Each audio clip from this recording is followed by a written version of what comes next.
Today on the Matt Walsh Show, Mike Pence dominates in the vice presidential debate last night. The media is so desperate to distract from Pence's brilliant performance that they're now accusing him of sexism for debating a woman at a debate against a woman. Also, 5 headlines, including more rioting and looting for perhaps the most absurd reason yet. And in our daily cancellation, I will cancel celebrities who got naked in order to encourage people to vote. But I'm not only canceling them, I'll also be canceling all get out the vote drives. They're all canceled. They all should be abolished, and I'll explain why. But first, let's talk about ExpressVPN. You know, the internet is a place where people feel safe sharing their views, and they should. You know, I certainly share my views all the time here. But the problem is that you can end up getting targeted for your beliefs. You know what big tech and big government have in common? Actually, a lot, but here's one. They both want to silence any dissenting voices into submission. I mean, let's say you're a proud gun owner, you want to talk on social media about the right to bear arms. Well, chances are your post will be flagged by a content moderator and you might end up on some kind of government watch list. You know, you never know. To fight back against having your voice censored by both big tech and big government, I recommend ExpressVPN. When I use ExpressVPN, you know, they can't see my IP address at all. My identity is anonymous. It's made that way by a secure VPN server. Plus, ExpressVPN encrypts 100% of my internet data for protection from hackers and eavesdroppers. ExpressVPN is by far the best VPN I've tried. It's a VPN rated #1 by CNET, Wired, countless other tech publications. This is just the smart move. It's the right thing to do. It's what I do, what you should do. Protect yourself.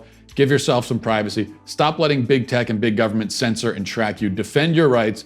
Protect yourself at expressvpn.com/Walsh. That's expressvpn.com/Walsh, expressvpn.com/Walsh to get 3 months free. Visit expressvpn.com/Walsh to learn more. Okay, let's talk about the debate now. And as I do so from this ritzy hotel room, because I am here in Grove City, Pennsylvania, waiting to speak at Grove City College at 7 o'clock tonight. If you're in the area, come on out. And I'm excited to be speaking to people live in person for the first time in months. So that'll be great. Grove City College tonight. Hope to see you there. Now, as for the debate, it was not a surprise, you know, to see Vice President Mike Pence win the debate against Senator Kamala Harris, a woman who threatens at times to make Hillary Clinton appear genuine and likable by comparison. But it was perhaps unexpected to see Pence, in his polite, understated, Midwestern way, dominate and humiliate Harris to such an extent that the mainstream media was forced to make headlines out of the fly that landed on Pence's head for 2 minutes. Anything to distract from the substance of his performance, anything to avoid the real headline, which is Mike Pence wins big. In fact, the left has been so desperate in the aftermath of the debate that an MSNBC guest went into a lengthy discourse on the fly, eventually concluding that the fly was an omen. It's the mark of the devil. Listen.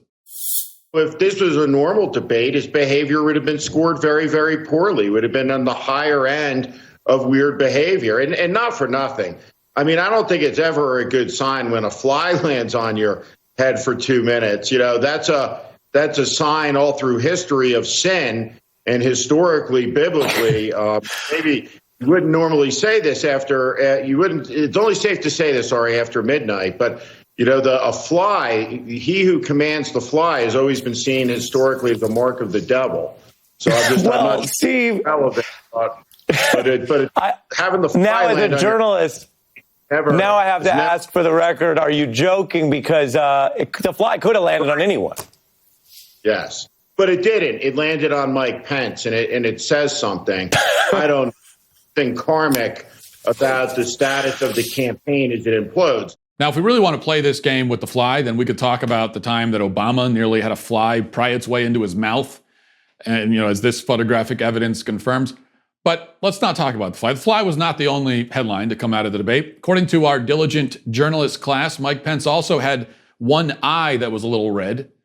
This provided fodder for extensive commentary from Forbes, BuzzFeed, Los Angeles Times, and other esteemed publications. Also, Mike Pence's wife, Karen, appeared on stage to congratulate her husband after the debate and was not wearing a mask, which provoked indictments from the Huffington Post, Newsweek, New York Times.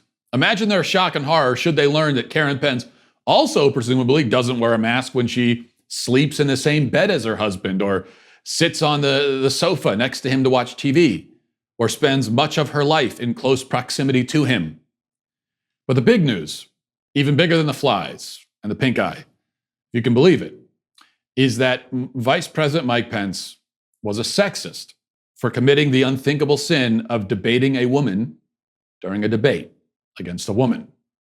Right on cue, nearly as soon as the broadcast concluded, Dan Rather and others in the news media were accusing Pence of mansplaining. George Stephanopoulos at ABC also latched on to this mansplaining talking point. Here's what he said.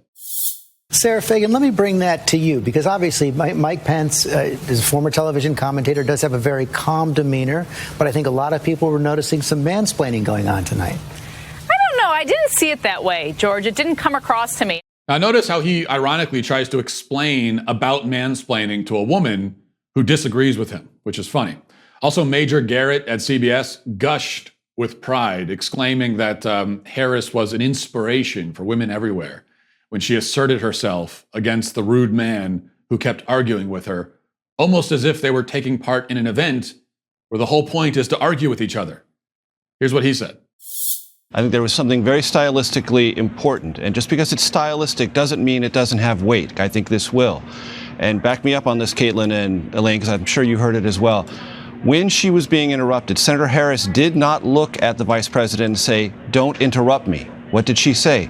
"I'm speaking now." I think that is an important stylistic difference. She's not giving the vice president an order, "Stop interrupting me." She is asserting, "I'm speaking now." And I think many American women heard that and said, "I know what that feels like.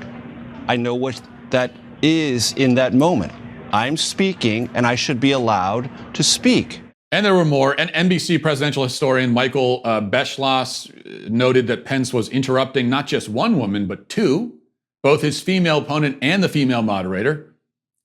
This, he says, shows a lack of respect. Over on CNN, S.E. Cupp was apoplectic, ranting about how Pence's alleged sexism and mansplaining was, quote, infuriating. It made her skin crawl. Here's what she said. Let me just start by saying I know Mike Pence. I've met Mike Pence. I've interviewed Mike Pence, and at one time I found him very impressive. Tonight, he made my skin crawl, and I think showed that you can be insulting without using insults. The constant interruptions, the mansplaining, the condescending to both of the women on that stage tonight, and the not answering questions, the gaslighting, I found infuriating. And predictably, Congresswoman Alexandria Ocasio-Cortez got in on the identity politics action. Okay, she can't let this go away without having her say. She said that Pence daring to ask questions to Harris was misogynistic and, quote, exemplary of the gender dynamics so many women have to deal with at work. Feminist writer Jill Filipovich claimed bizarrely that it was condescending and sexist for Pence to call Kamala by her name. Okay, Jill. Many publications such as The Hill extolled Harris's courage in the face of these horrific attacks, celebrated her inspirational, girl power performance. On and on and on. Now, this is all nonsense, of course. The candidates spoke for the same amount of time, or Harris actually had more speaking time, depending on which tally you believe. But by no one's count did Pence hog the stage and take significantly more than his fair share of the speaking time. He did argue with Harris and attempt to explain his point of view, but that, again, is the entire point of a debate. Pence approached this encounter like he did with Tim Kaine in 2016. And speaking of 2016, Donald Trump was frequently accused of sexism for interrupting and talking over Hillary Clinton, yet Trump did far more of that sort of thing against Joe Biden last week.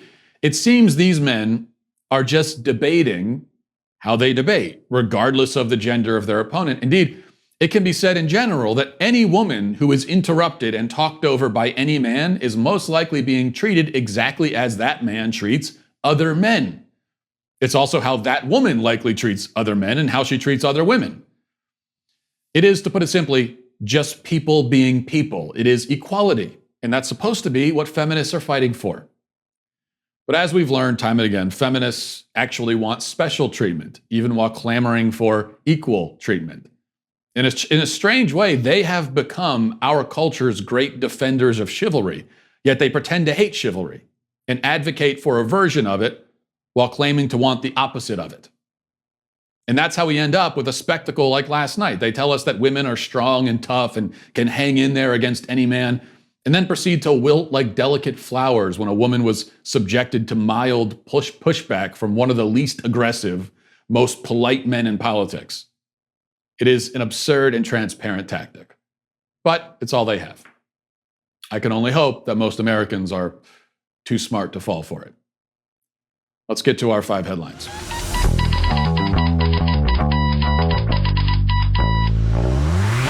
Speaking of debates, if we must continue speaking of debates, the Daily Wire reports the second presidential debate between President Donald Trump and Democratic nominee Joe Biden will take place virtually with both candidates in separate locations. The Commission on Presidential Debates announced on Thursday. The commission announced the new form after Trump tested positive for coronavirus last week. Trump responded to the news minutes later, asserting he would not do a virtual debate.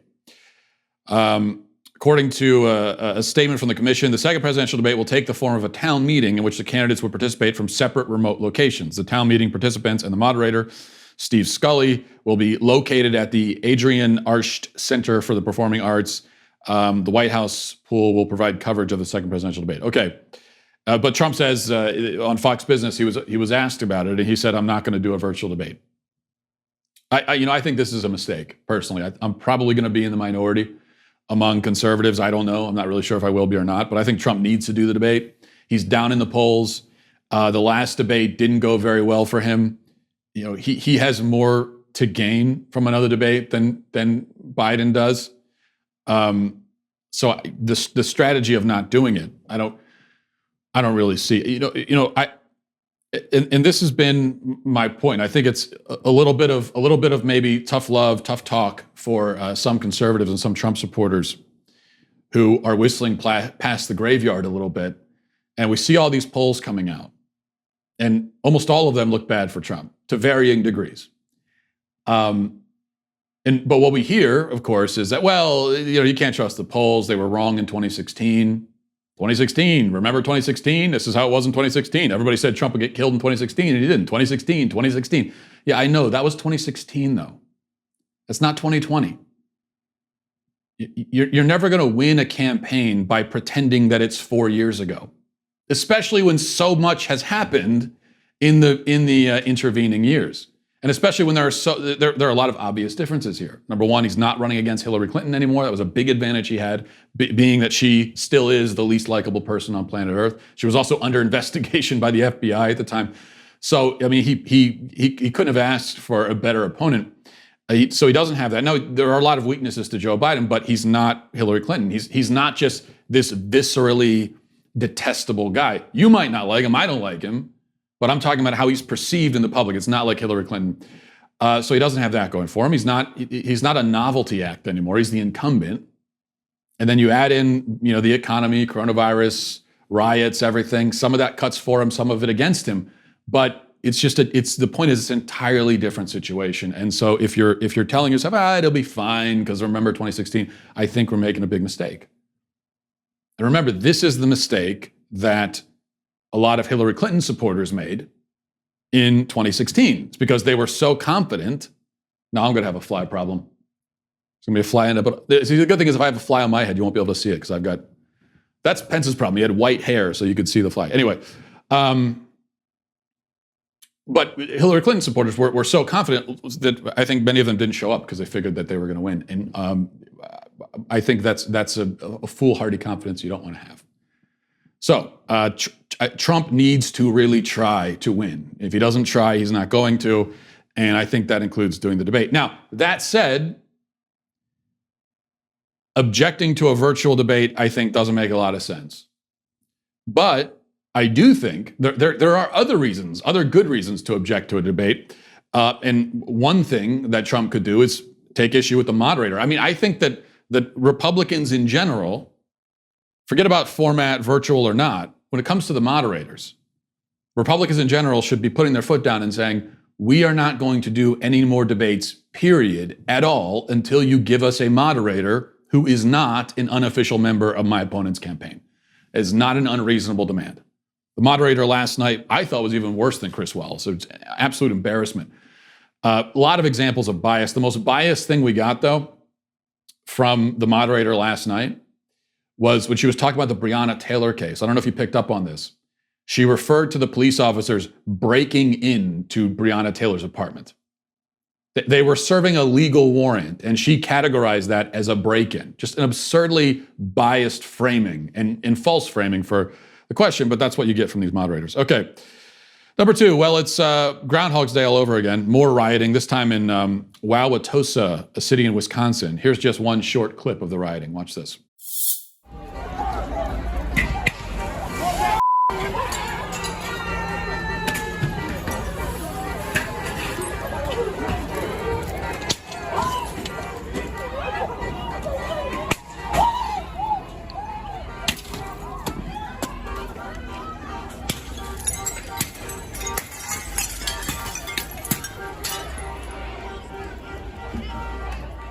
The reason for the riot is the DA's decision not to charge the officer with a crime in the shooting of Alvin Cole. Cole, 17-year-old black male, was shot by Officer Joseph Mensah at a shopping mall.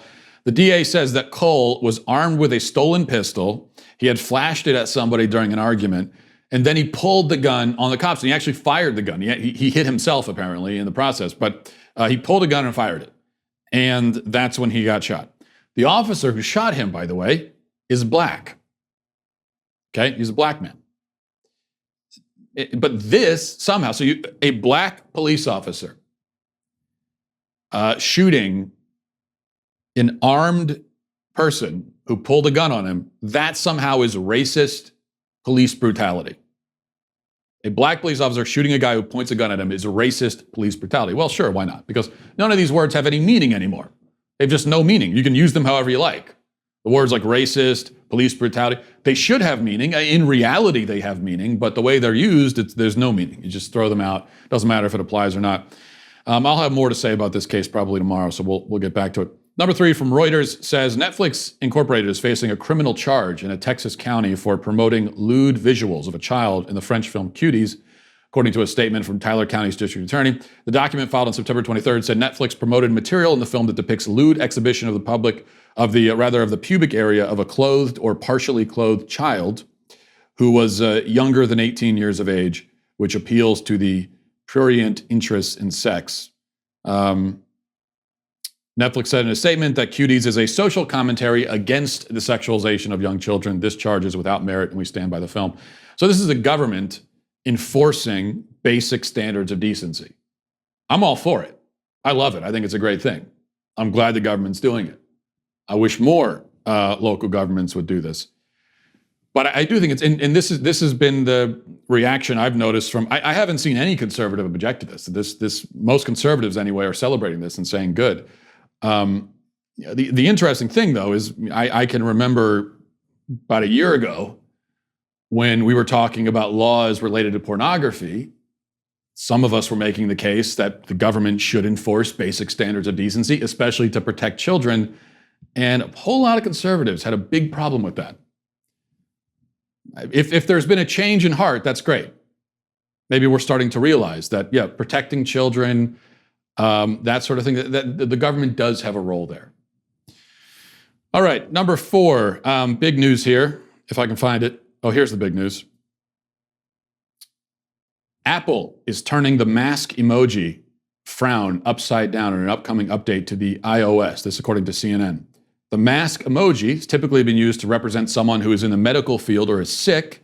However, with masks becoming more ubiquitous due to the pandemic, Apple is changing the emoji's look in the upcoming, why am I even reading this? Anyway, they've got more mask emojis coming. Okay, that's all. I only bring this up just because it's further proof, I think, of my point that emojis are stupid. That's all. There you go, evidence. Number 5, finally, Oklahoma County Jail employees Gregory Cornell Butler Jr. and Christian Charles Miles have been charged with cruelty and conspiracy for handcuffing inmates and forcing them to listen to Baby Shark on repeat for hours. Now, as a parent, I'm thrilled to find out that I can actually have my children prosecuted for committing similar crimes against me. I think many parents have dealt with this. Now, granted, my kids never really got into the baby shark craze, thank God.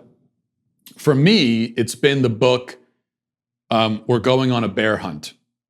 That is our baby shark. That is the thing that is heard, that it reverberates through our household at all hours of the day. All of my kids have been obsessed with this book. They like to have the book read to them. They like to watch videos of other people reading the book. They like to listen to musical renditions of We're Going on a Bear Hunt. It is torturous. It has ruined my life.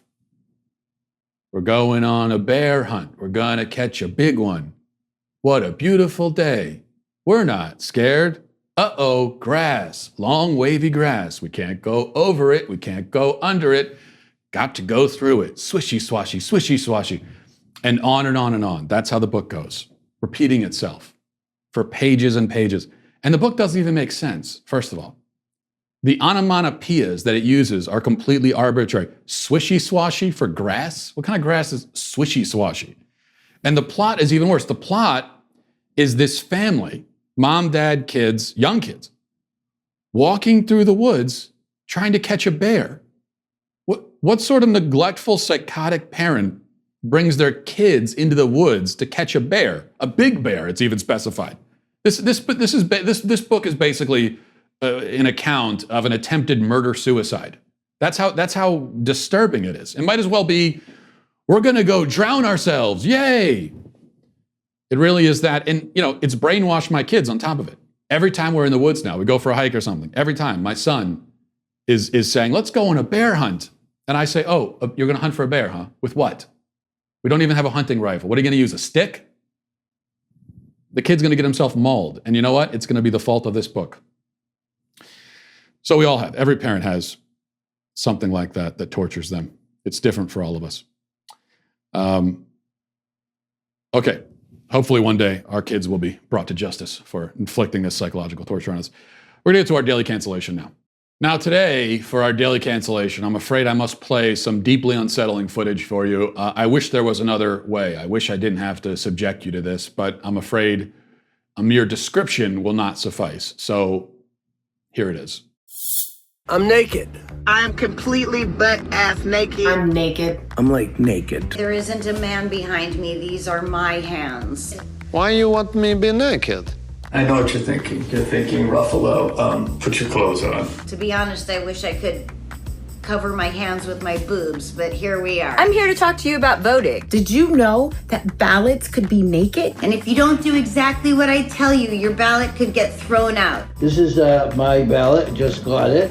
First of all, when your ballot comes, you're supposed to read the instructions. Read and follow the instructions that come with your ballot. If they say to use a black pen, use a black pen. I know that's like literally the least sexy thing a completely naked person could say, but I have crumb like can of Pepsi. Is problem? Number 2. In some states like Pennsylvania. Pennsylvania. There are 2 envelopes you have to stuff your ballot in. Otherwise, it's called a naked ballot. Naked ballots. And you don't want to have one of those. Number 3, mail your ballot in as soon as you can. Don't sit on them. Get those things out ASAP. Like now. Do it! Get it in as soon as you can. I gotta get my ballot to the motherfucking post office. Let's go. Please vote. Take your clothes off and vote. Vote, vote, vote. Everyone's voice matters in this election. Please vote. America needs you.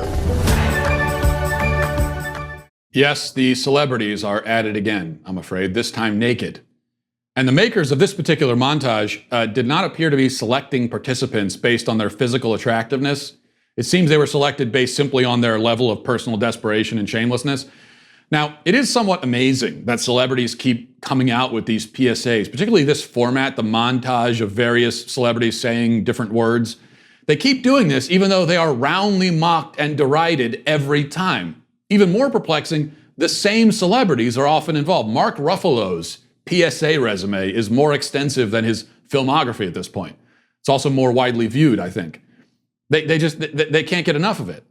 This guy in particular, Mark Ruffalo, and he appears to think we can't get enough of him, but we can, and we have. In fact, I'm not sure that anyone on earth has at any point ever said to themselves, I'm not sure what to make of this particular issue. I hope Mark Ruffalo releases a PSA. But if such a person does exist, they must be in a near constant state of euphoria because the PSAs never stop.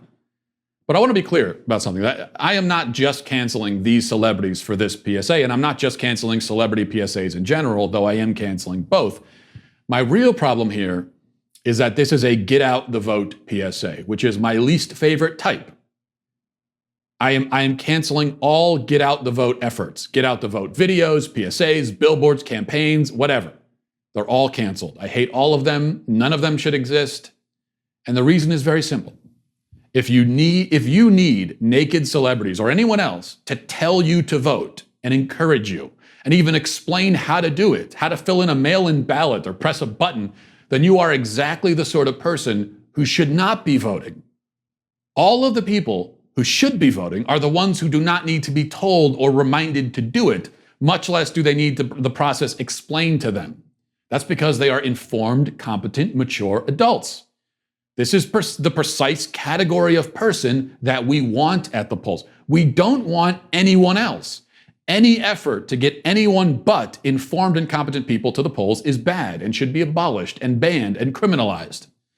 This all goes back to the familiar, but still rather new American attitude that sees voting as a sacred duty of all Americans and that, thinks that anyone who votes should be proud of themselves. They should put on an I voted sticker and take a selfie and post it on Instagram and say, look, world, I voted. Aren't you proud of me? No, I'm not. And you shouldn't be proud of yourself if you voted just to vote, if you voted just simply because it's your right or your alleged responsibility. No, it's not your responsibility to simply vote. It is your responsibility to make an informed, knowledgeable, well-reasoned vote. That is the only good kind of vote. All other kinds of votes are bad and harmful and helping to destroy our republic. So if you are not informed and not knowledgeable, then the best thing you can do for your country, the most patriotic thing, the most responsible thing, is not vote. If you vote despite being uninformed, then you should be ashamed, not proud of having inflicted your stupidity on the country. So enough of the get out the vote drives. Let the people who know what's going on, who keep themselves informed, who have done the legwork prior to voting, vote. Let everybody else remain in their Dorito-stained Netflix stupor. We don't need them on Election Day. We don't want them. Do your duty, if you're in that category, and stay home, no matter what the naked celebrities tell you. That's going to do it for us today. Thanks for watching, everybody. Thanks for listening. Have a great day. Godspeed.